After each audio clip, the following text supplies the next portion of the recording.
Well, the plastics economy is corporate South Africa doing enough to promote recycling? If we consider that 1,739,500 tons of plastic was produced in 2020, with only 312,600 tons of this recycled back into raw materials, there is no doubt that a huge job needs to be done when it comes to plastic recycling. Things like extended producer responsibility are forming a critical component to recycling, particularly in the plastic space, where packaging accounts for 52% of the local market. And so there is no doubt that while government is driving this agenda, plastic producers have a fundamental role to play. And we say a very good afternoon then to you, Leanne. Thanks very much for joining us here on SABC News.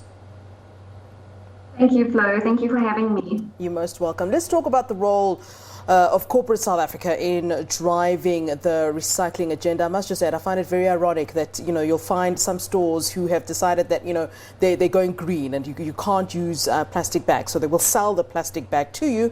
But then you look at the rest of the store, everything of theirs is covered in plastic, from fruit to everything else, really. And you wonder, are they really committed to growing green, or going green where it benefits them and benefits their bottom line? You raise an excellent point, and this topic of plastic and packaging and whether it has a role in society at all in light of sustainability is very important to address. I think what people need to recognize is that packaging, particularly of foods, is really required. Safe packaging helps to keep your food lasting longer, fresher for longer. It maintains the integrity of the product. It has a lot to do with the food safety. And so what we need to realize is that essentially packaging is here to stay. But what is as important as delivering a safe whole food product is to make sure that that packaging has in fact an end-of-life solution. So it shouldn't end up in landfill, it shouldn't end up in nature, and for every piece of packaging that gets placed onto the market, there should be a solution to either repurpose or reuse or recycle that piece of packaging so that it is not ending up in landfill. So I think the generalist opinion that plastic is bad is not necessarily true, given that we can recycle, repurpose and reuse plastic, and therefore it serves a useful purpose in maintaining the safety of foods. Let's talk about how effective, recycling projects can be in meeting legislation while giving back to communities that these corporates do serve, and how possible really that is. It is possible, indeed. So you'll find that for many corporates, recycling is recognized as a societal need and an environmental need. These things are clear, but also as a business need as well. And with the publishing of the extended producer responsibility regulations, many corporates, especially like Danone, for example, welcomed the publishing of those regulations because it supported the agenda of businesses to support support recycling and the initiatives to protect the planet. And so, that work was really welcome. And what we find happening now, because of the nudge from the regulations that have been published, is that many stakeholders like recyclers, brand owners, corporates, upcyclers, authorities, regulators are working better together more than ever before to come up with sustainable solutions that will really create a circular economy for plastic. Yeah. And so, this keeps it out of landfill. And we have some really great examples in the EPR space of how these sustainable initiatives are running. Yeah. So, for example, from Danone's perspective, we have a project running at the moment where we're partnering with various partners, Pick and Pay, Interwaste and Impact, where we are educating school learners about the value of recycling. We're teaching them to recycle yogurt tubs, because in fact, through innovation, we've learned that yogurt tubs can be converted into other useful resources like desks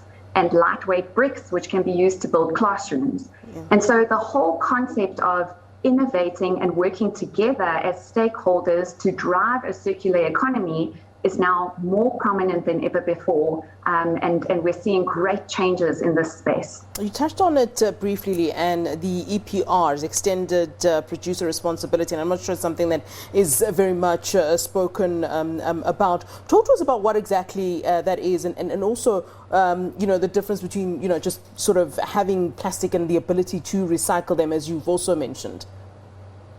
Yeah, exactly. So what it means basically is that new regulations were published in November last year. And what they do is they put the responsibility on the brand owner to come up with an end-of-life solution for their packaging.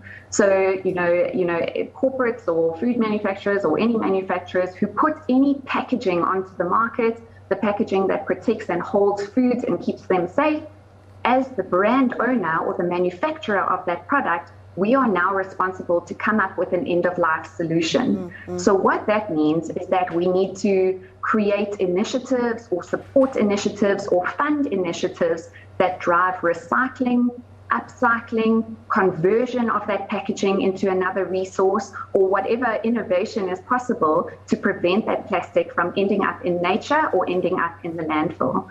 And so that is really what the main cause of the EPR regs are. And that is really the call to action for industry and everyone who has a role to play in influencing the sustainable structure. Yeah.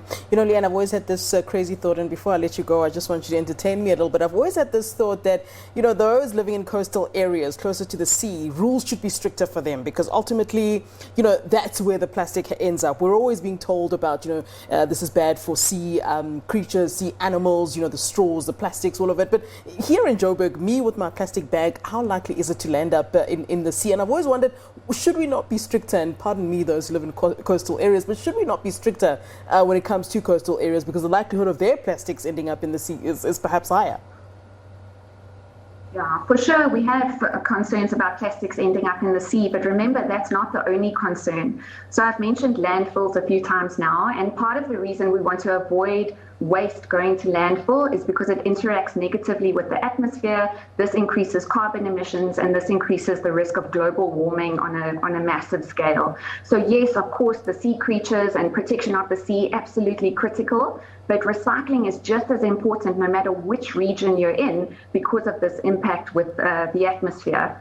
And so, from Danon's perspective, we really encourage consumers to choose well. Yeah. Take responsibility for the packaging that, you consume a product, you enjoy that product, recognize that the manufacturer has designed that product to be recyclable. So choose well, put it into a recycling stream, activate recycling in your own household, because it does ultimately make a big difference to what ends up in landfill and what ends up in the oceans as well. Very informative speaking to you. Thank you so much for giving us your time, Leanne. We appreciate it here on SABC News. Thank you so much. Yeah, right. That is Leanne Kiezer, spokesperson of Danon Southern Africa.